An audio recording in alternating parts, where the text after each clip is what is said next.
you were a good daughter-in-law all this time. I don't want to see your face anymore. Get out of this house. Yes, just like a parasite, get out of here.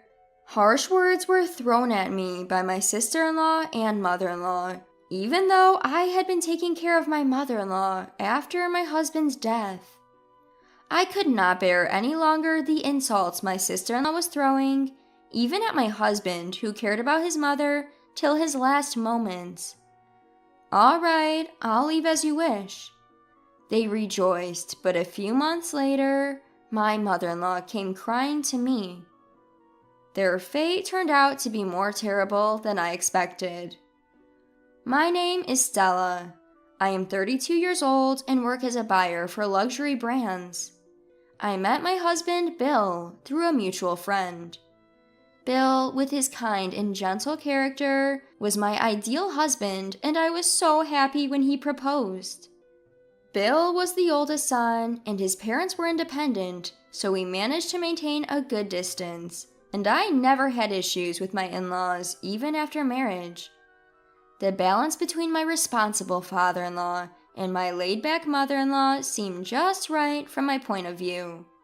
From Bill's perspective, his mother was too casual about money, which seemed to concern him for her future when she would be left alone. However, as long as his father was in good health, it didn't seem to be a major concern.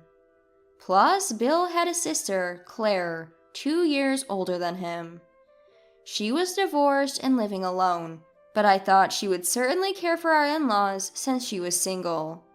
But Bill didn't seem to trust Claire much. "I'm a bit worried about leaving money matters to Claire," he said. "Why so?" "Well, Claire has had her share of issues in the past." In retrospect, Bill's concerns were justified, but at the time I didn't pay much attention to Claire's past.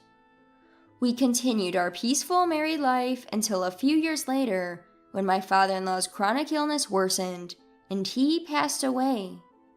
My mother-in-law, who had relied heavily on him, was extremely distressed. "Cheer up, mother-in-law," I said. "But how am I supposed to live on my own when he was the one who always took care of everything around the house?" Just like Bill said, I too was worried about mother-in-law managing on her own. If I felt that way, I could only imagine Bill's worries. One night, Bill came to talk to me. "Stella, could we live together with my mom?"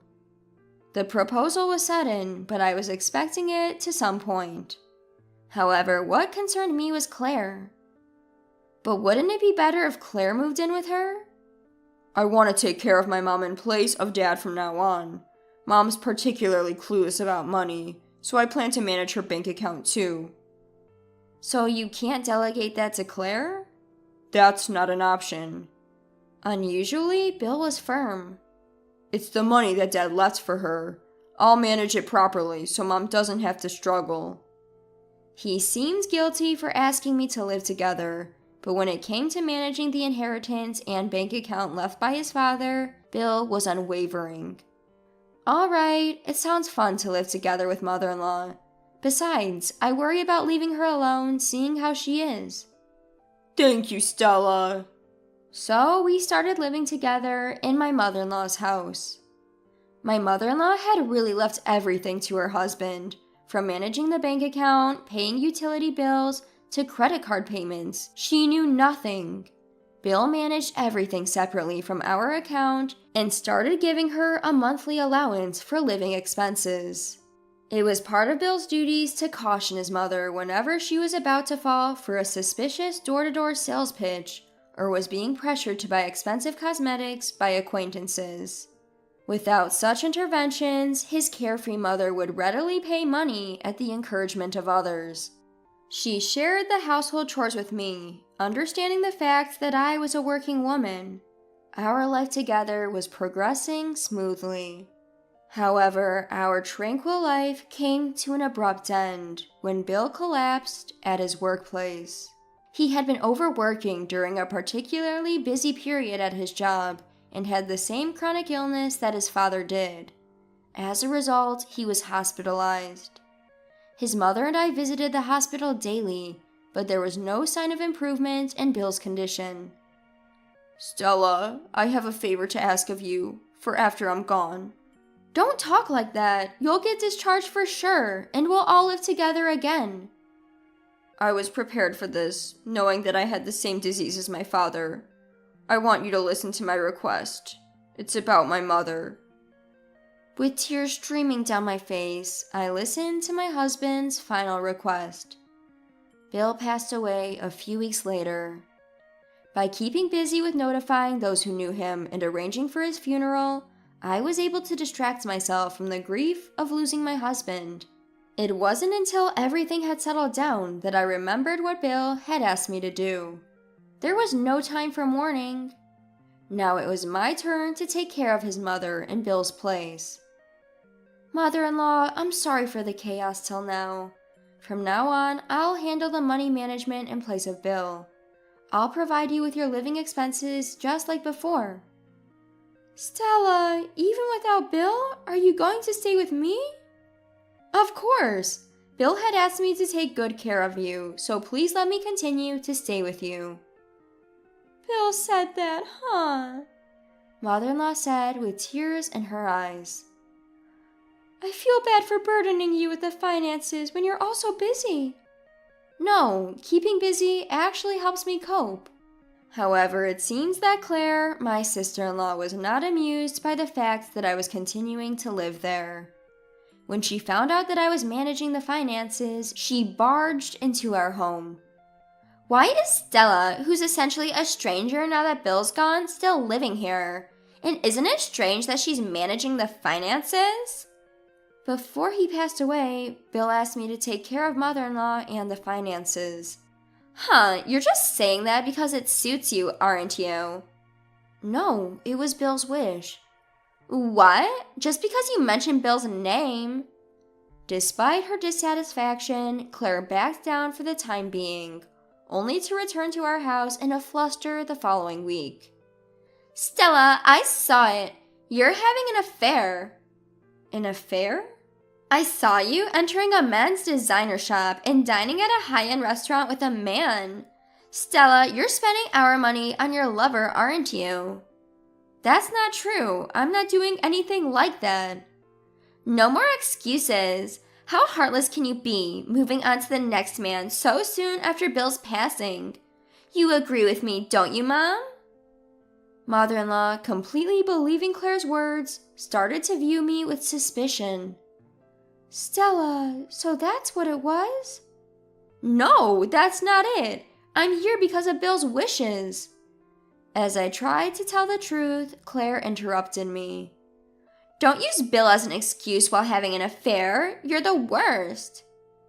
Silenced, I was stared down coldly by my mother-in-law and Claire. My mother-in-law said harshly, "I really misjudged you. I thought you were a good daughter-in-law until now. I don't want to see your face anymore. Get out of this house." Claire exclaimed triumphantly. "That's right. Get out of here, you parasite." If I give up here, I would be wasting Bill's wishes.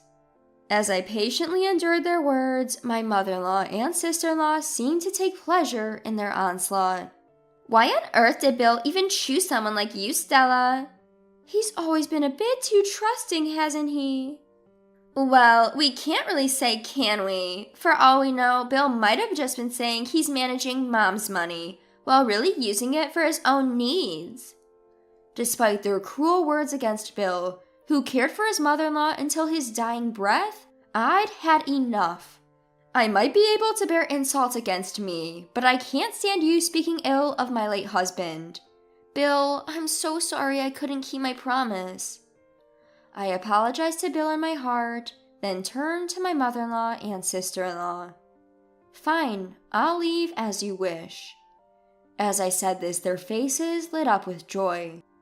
"Finally realize you're the outsider, huh? And don't forget to leave the checkbook behind." Of course. But 3 months after cutting ties with them, my mother-in-law called me. "Stella, I got a notice that my card payment didn't go through. What does that mean?"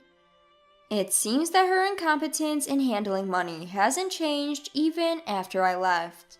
My mother-in-law, however, ignores this and continues to berate me. We've never had this problem before.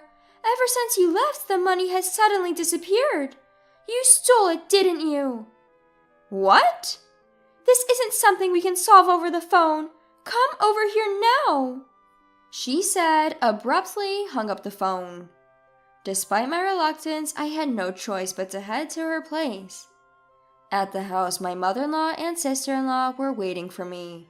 I walked past my raging mother-in-law, logged into the online banking, and showed her the account balance. Here is the statement. As you can see, the balance was never in the negative while I was here. Can you guess why? What? Isn't that because you saved money? You're not exactly known for being good with money, are you? The balance never went negative because I was depositing $1,500 each month for living expenses. Living expenses? You were depositing money for that? Ever since the time Bill was alive, we've always done it that way. We discussed that if we paid a little more than our share of the rent for living together, it would prevent my mother-in-law's savings from decreasing. Bill was? Even after Bill passed away, I carried on his sentiments and continued to pay the same amount from my salary. Of course, after being kicked out of the house, I stopped paying. Next, I showed her the statement after I left. And this is the statement after I left. Over $1,500 is gone. Seems like someone has been living quite luxuriously. I haven't changed my lifestyle at all. Then perhaps Claire has been using it? I looked at my sister-in-law and checked the details on the statement. According to these transaction records, the money was spent at high-end boutiques and fancy restaurants. It certainly doesn't look like expenses you would make. Claire, do you know anything about this? I have no idea. Really? Because I don't think there's anyone else who could use it. There's someone else, you. What? You might have secretly made a family card or something. After all, the places where money has been used are the same high-end shop and restaurant where I saw you. Even after leaving the house, you're still coveting Mom's money. You're so greedy. Enough of this. The reason I was at that shop was for work. The meal at the restaurant was a business meeting combined with a discussion with the owner of the shop. Work? You could say anything about that. If you're going to say that much, okay. While checking the statement, I called the owner of the shop. Yes, it was last Friday. The product's name is... As I spoke firmly, Claire stared at me in astonishment. Yes, please attach it to an email. That would be helpful. Oh, I see. Thank you for the information. After hanging up the phone and checking the email, I showed my mother-in-law and sister-in-law the video attached to the email I received. The picture showed my sister-in-law Claire purchasing designer goods. What? What is this? Upon seeing the image, Claire's face quickly paled and she screamed out. I phoned the store owner and had him send me a snapshot of the person buying the goods from the security camera footage on the day of the transaction.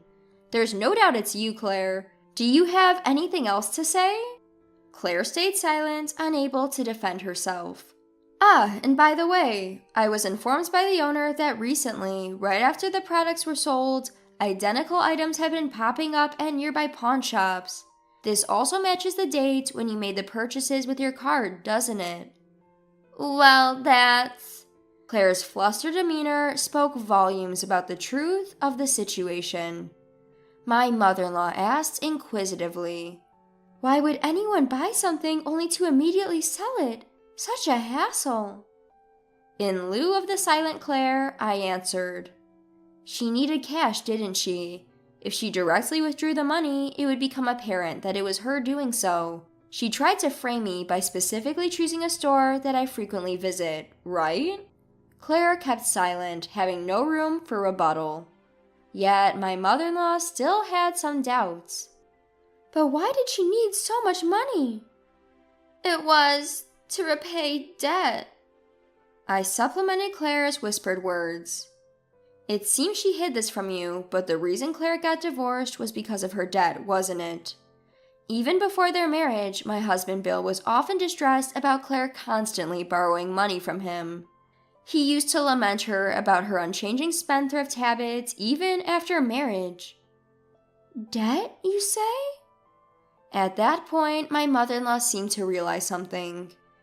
My late husband's inheritance! The passbook to the account holding the inheritance was entrusted to Claire, wasn't it? Don't tell me you...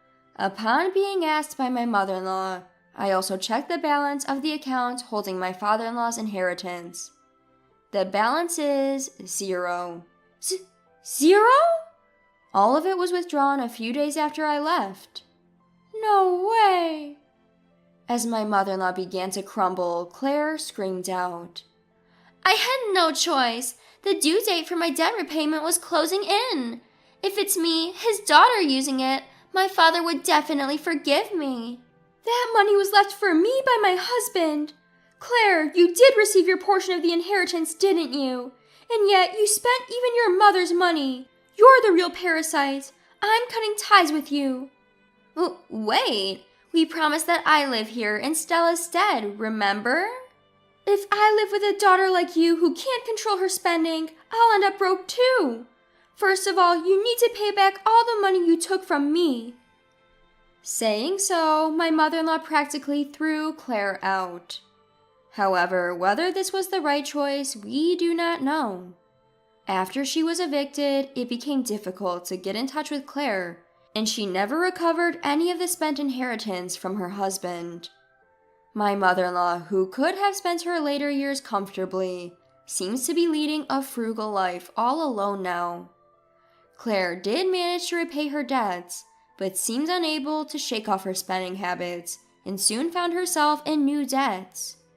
She seems to be running from debt collectors, moving from place to place. Since leaving my husband's family home to live alone, I have finally been able to come to terms with Bill's death. The outcome was completely different from Bill's intention, but I do not regret it. In his last will, Bill told me, "What I want prioritized most is Stella's happiness."